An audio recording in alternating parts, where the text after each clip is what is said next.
जय हिंद दोस्तों, नमस्कार दोस्तों। यूपी बोर्ड क्लास 10 में आज हम देखेंगे लेखक का जीवन परिचय, जो कि जयशंकर प्रसाद हैं। दोस्तों, ऐसा हो ही नहीं सकता कि किसी भी साल बोर्ड एग्ज़ाम में जयशंकर प्रसाद का जीवन परिचय ना पूछा गया हो।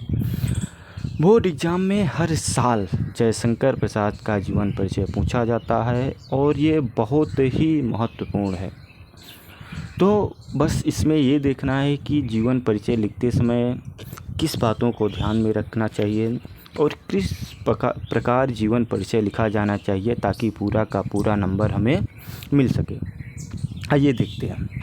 जिस प्रकार बता रहा हूँ उस प्रकार आप लिखिएगा, उस तरह लिखिएगा तो आपको नंबर पूरा मिलने के चांसेस बढ़ जाएंगे और जितना आप लिखे रहेंगे उसका आपको पूरा का पूरा नंबर मिलेगा। जैसे इसमें जयशंकर प्रसाद जन्म कब हुआ इनका? 1889 ईस्वी। तो जिस प्रकार इसमें लिखा है नाम के आगे क्या लिखा है लेखक, जैसे इसमें लिखा हुआ है कि लेखक का परिचय, तो आप ऐसे लिखिए लेखक का परिचय, फिर नाम जयशंकर प्रसाद लिखिए, फिर नीचे से जैसे लिखा है जन्म, तो जो जन्म आप लिखिए 1889, जन्म स्थान काशी। अच्छा, ये पहले आपको एक एक लाइन लिखना है, इसी तरह लिखना है, उसके बाद इसको आप अच्छे से लिखिएगा, लेकिन पहले आपको इसी तरह लिखना है।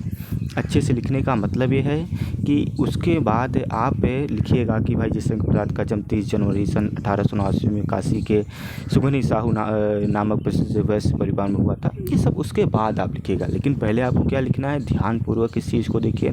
नाम जयशंकर प्रसाद ऐसे जैसे लिखा है कि लेखक का जीवन परिचय, जयशंकर प्रसाद डाल दीजिएगा, जयशंकर प्रसाद का जीवन परिचय, फिर नाम लिखिएगा, जन्म स्थान लिखिएगा, जन्म लिखिएगा, शिक्षा अंग्रेजी, फारसी, उर्दू, हिंदी व संस्कृत, यानी अंग्रेजी का ज्ञान था इन्हें, फारसी भाषा का ज्ञान था, उर्दू का ज्ञान था, हिंदी का ज्ञान था व संस्कृत भाषा का इन्हें अच्छा खासा ज्ञान था।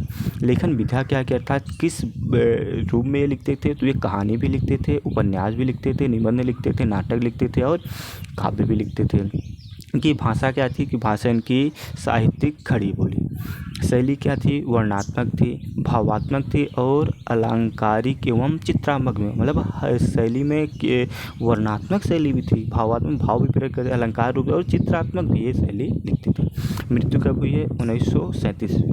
अब इनकी थोड़ी सी साहित्यिक उपलब्धि हम देख लेते हैं तो ज़्यादा अच्छा रहेगा। ठीक, ऐसे ही आप ज़्यादा ये याद कर लीजिए और इसको याद करने के बाद बस ऐसे ही लिख दीजिए, फिर नंबर कटने आप फिर उसके बाद भूल जाइए कि आपका नंबर भी कटेगा ना, कोई डाउट नहीं, आपका नंबर नहीं कटेगा और पूरा का पूरा मिलने वाला है। साहित्यिक उपलब्धि में क्या होता है कि प्रसाद जी ने युग परोक्त कवि, भावुक, कथाकार, उत्कृष्ट नाटककार एवं श्रेष्ठ निबंधकार के रूप में साहित्य में अपना ये स्थान प्राप्त किया है। ठीक, इतना आप लिख दीजिए। अच्छा, उसके बाद मैं देखता हूँ कि इनका जीवन परिचय अब जो आप लिखेंगे कि भाई इनका जन्म 30 जनवरी सन 1889 ईस्वी में काशी के सुगनी साहू नामक परिवार में हुआ था। इनके पिता का क्या नाम था, ये कहाँ के रहने वाले थे, किस स्कूल में पढ़े थे, ये आप इसके बाद लिखेंगे, लेकिन पहले आप ये लिखेंगे। आइए अब हम देखते हैं कि इनका जीवन परिचय कैसे आपको लिखना है, कितना लिखना है। जैसे फिर इतना जो मैंने बताया उसको लिखने के बाद नाम, जन्म, जन्म स्थान, शिक्षा, लेखन विधा, भाषा शैली, मृत्यु, साहित्यिक उपलब्धि लिखने के बाद फिर आपको इस तरह शुरू करना है। इसीलिए मैं इसी तरह बता रहा हूँ, इसी तरह लिखा हुआ दिखा रहा हूँ आपको, ताकि आप उसी प्रकार लिख पाएँ। नहीं तो मैं अलग तरीके से दिखा सकता था, लेकिन पहले जो आपको लिखना है, पहले मैंने वो चीज़ आपको लिखा हुआ दिखाया और बताया कैसे लिखना है, उसके बाद फिर जो लिखना है वो मैं आपको दिखा रहा हूँ। तो मैं पूरा देखता हूँ। जयशंकर प्रसाद का जन्म 30 जनवरी सन 1889 ईस्वी में काशी के सुगनी साहू नामक प्रसिद्ध वैश्य परिवार में हुआ। इनके पितामह का नाम शिवरत्न साहू और पिता का नाम देवी प्रसाद था। इनके पितामह शिव के परम भक्त और दयालु थे, जबकि पिता अत्यधिक उदार और साहित्य प्रेमी थे। उदार हृदय वाले थे, मतलब दयालु थे इनके पिता। और पिता कैसे थे? साहित्य प्रेमी थे। लेकिन इन पितामह जो हैं, पिता के पिता, वो क्या थे? वो भगवान शिव के परम भक्त थे और बहुत दयालु दोनों हैं, मतलब इनके पिताजी और इनके पितामह, अर्थात इनके पिता के पिताजी। जब ये प्रसाद जी का बचपन बड़ा सुखमय व्यतीत हुआ। जब ये छोटे ही थे तभी इनके पिता का स्वर्गवास हो गया। पिता की मृत्यु के 4 वर्ष पश्चात इनकी माता भी स्वर्ग सिधार गई। यानी जब ये छोटे थे तभी इनके पिता की मृत्यु हो गई।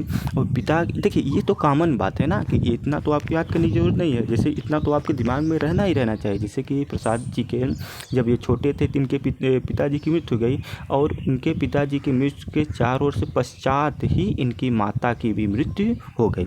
तो ये आपको भूलना नहीं है, तो कॉमन चीज़ है, क्योंकि भाई पिता की बचपन में ही दोनों लोगों की मृत्यु हो गई, माता पिता इनके दोनों।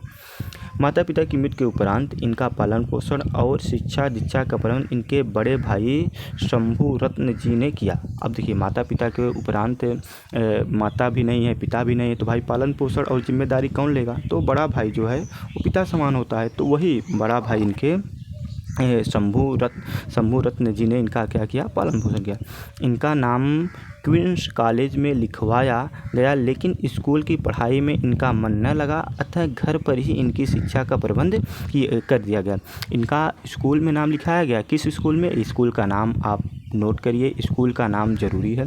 क्वींस कॉलेज में इनका नाम लिखाया गया, लेकिन स्कूल में पढ़ाई इनका मन ना लगा, तो अतः यह घर पर ही शिक्षा का प्रबंध इनके किया गया। घर पर ही इन्होंने योग्य शिक्षकों की देख रेख में अंग्रेजी और संस्कृत का अध्ययन किया। प्रारंभ से ही प्रसाद जी को साहित्य के प्रति अनुराग था, यानी प्रारंभ से ही इन्हें साहित्य पढ़ने का और साहित्य में बहुत ही ज़्यादा प्रेम था। साहित्य से ये प्रातः साहित्यिक पुस्तकें पढ़ा करते थे और अवसर मिलने पर कविता भी किया करते थे। मतलब बचपन से ही इनमें ये सब गुण व्यक्त थे कि भाई साहित्यिक में प्रेम था, साहित्य पढ़ना, कहानियाँ पढ़ना, किताबें पढ़ना, और अवसर यानी इनको जब भी समय मिलता था तो ये कविता भी करने लगते थे, जैसा भी इनसे बनता था। आरंभ में इनके भाई इनकी काव्य रचना में बाधक रहे। मतलब इनके जो बड़े भाई हैं वो चाहते थे कि ये काव्य रचना ना करें, परंतु इनकी रुचि को देखकर बाद में उन्होंने इनकी पूरी स्वतंत्रता इन्हें दे दी। लेकिन जब लगा उनको कि भाई ये अच्छा कर पाएंगे, तो उन्होंने क्या किया कि भाई ठीक है, जो मन हो, जैसा मन हो वैसा करिए। लेकिन उन्होंने फिर बाद में पूरी मतलब खुली, जैसे आप कहते हैं ना, पूरी खुली छूट दे देना, तो उस तरह कर दिया कि ठीक है भाई, कोई गलत भी नहीं है, आप क्या कहते हैं काव्य में अपना कर सकते हैं, साहित्यिक चीज़ें पढ़ सकते हैं और कविता रचना कर सकते हैं। प्रसाद जी स्वतंत्र रूप से काव्य रचना के मार्ग पर बढ़ने लगे। इन्हीं दिनों इनके बड़े भाई शंभु रत्न जी का स्वर्गवास हो गया। बताइए, देखिए कितना परेशानी हुई। मतलब बचपन में माता पिता, फिर भाई, मतलब जैसे ही अपने लक्ष्य की ओर बढ़े तो फिर मतलब जो जिम्मेदारी संभालने वाला व्यक्ति था उसका भी स्वर्गवास हो गया। इनसे प्रसाद जी के हृदय को बहुत गहरा आघात पहुंचा। मतलब प्रसाद जी के हृदय को बहुत ही बड़ी चोट लगी, बहुत ही प्रसाद जी के हृदय को आघात अर्थात बहुत बड़ी चोट लगी इस चीज़ से। प्रसाद जी को गहरा डाला। इनकी आर्थिक स्थिति बिगड़ गई। भाई जो पैसा कौड़ी जो सहायता करता था वो भी नहीं, तो आर्थिक स्थिति बिगड़ ही जानी है। तथा व्यापार भी समाप्त हो गया। पिताजी के समय से ही चले आ रहे ऋण से मुक्ति पाने के लिए इन्होंने अपनी संपूर्ण पैतृक संपत्ति बेच दी। अर्थात जो इनके पिताजी ने ऋण लिए थे, भाई ने ऋण लिए थे, उससे ये मुक्ति पाने के लिए भाई जिसका ऋण है उसको दे दिए। तो इसलिए इनके पिता की जो ज़मीनें थी, जो संपत्ति थी, उसको इन्होंने क्या कर दिया? बेच दी। इससे इन्हें ऋण से तो मुक्ति मिल गई, परंतु इनका जीवन अत्यंत संघर्षमय हो गया। बस इतना आपको लिखना है और कुछ भी आपको ऐड नहीं करना है अलग से, ठीक। आप यहाँ पर अगर इनके भाई की मृत्यु ना लिखना चाहें तो ना लिखें, इनके भाई के बारे में ना लिखना चाहें तो ना लिखें, लेकिन ये चीज़ आप ज़रूर ऐड करें कि पिताजी के समय से चले आ रहे ऋण से मुक्ति पाने के लिए इन्होंने संपूर्ण पैतृक संपत्ति बेच दी। उसके बाद फिर आप प्रमुख रचनाएं लिख लीजिए, इनकी निबंध संग्रह लिख लीजिए, कहानी संग्रह लिख लीजिए, उपन्यास 1-2 याद करके लिख लीजिए, जिसे मैं आपको दिखा दे रहा हूँ।